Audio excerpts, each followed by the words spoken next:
Iran के उप विदेश मंत्री जिनेवा में यूरोपीय नेताओं से मिलने वाले हैं। माना जा रहा है कि ईरान के परमाणु कार्यक्रम के लिहाज से ये मुलाकात काफी अहम होने वाली है।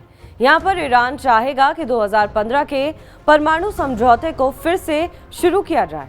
इस बैठक में यूरोपीय संघ, फ्रांस, जर्मनी और ब्रिटेन के प्रतिनिधि होंगे। चीन, रूस और अमेरिका का कोई भी प्रतिनिधि मौजूद नहीं होगा। चलिए आपको बताते हैं कि ईरान के परमाणु कार्यक्रम की शुरुआत कैसे हुई थी। जिस अमेरिका ने ईरान की मदद की थी, वही क्यों परमाणु कार्यक्रम में ईरान की राह का सबसे बड़ा कांटा बन बैठा है। ईरान के परमाणु कार्यक्रम की शुरुआत एक तरह से 70 के दशक में हुई थी।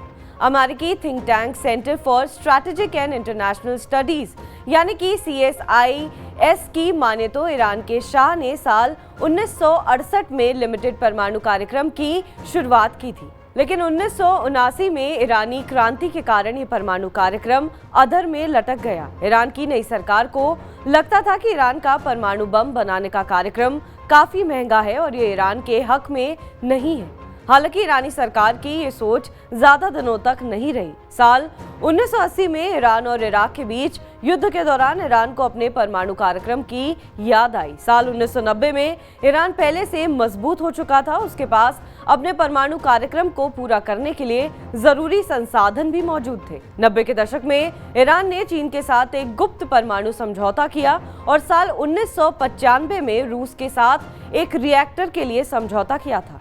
ये मिडिल ईस्ट का पहला परमाणु रिएक्टर था। ईरान अब चाह रहा था कि ये कार्यक्रम चलता रहे। इसके लिए अपने लोगों को ईरान ने परमाणु टेक्नोलॉजी सीखने के लिए बाहर भी भेजा।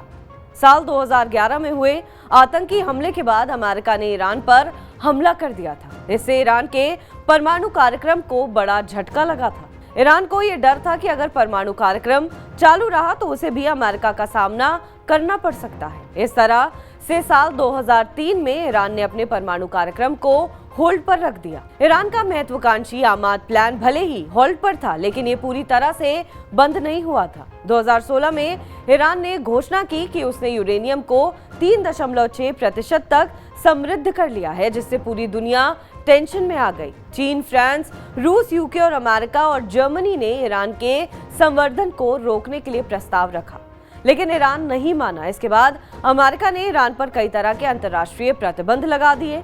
ईरान और अमेरिका में दूरियां बढ़ रही थी। इस बीच चीन में बराक ओबामा की एंट्री हुई।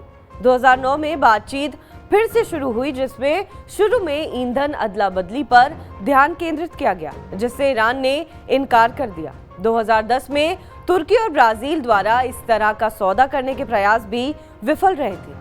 इसी साल संयुक्त राष्ट्र सुरक्षा परिषद ने ईरान के ऊर्जा और वित्तीय क्षेत्रों पर कड़े प्रतिबंध लगाए। ईरान की सत्ता में हसन रूहानी के आने से एक बार फिर ईरान और अमेरिका के बीच बातचीत पटरी पर लौटी, लेकिन ओबामा के जाते और ट्रंप के आते ही ईरान के परमाणु संपन्न राष्ट्र होने का सपना एक बार फिर टूट गया।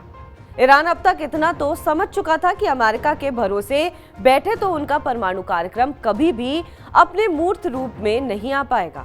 सो ईरान ने प्रतिबंधों के साथ ही खुद को मजबूत और संगठित करना शुरू किया। अर्थव्यवस्था सुधारी और 2018 से 2020 तक परमाणु संवर्धन के कार्यक्रमों में तेजी दिखाई। रिसर्च का काम करना शुरू किया और परमाणु सामग्री के अपने भंडार का व्यापक विस्तार किया। बाइडेन के वक्त अमेरिका ने एक बार फिर परमाणु कार्यक्रम पर ईरान के साथ जुड़ने की इच्छा जताई थी, लेकिन 2021 में कट्टरपंथी ईरानी राष्ट्रपति इब्राहिम रईसी के आने से बाइडेन प्रशासन पीछे हो गया। ईरान ने अपने परमाणु कार्यक्रम को फिर से उड़ान दी थी।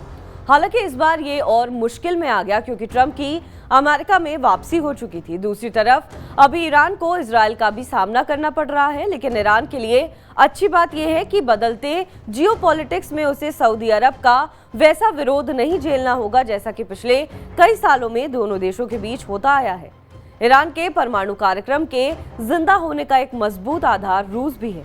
इस बात से भी ईरान इस बार अपने परमाणु लक्ष्य को पूरा करना चाहेगा, जो कई सालों से लटका हुआ है। बहरहाल इस खबर पर आपका क्या कुछ कहना है, हमें कमेंट करके जरूर बताएं। बाकी देश और विदेश की तमाम बड़ी खबरों के लिए आप देखते रहें TV9 डिजिटल।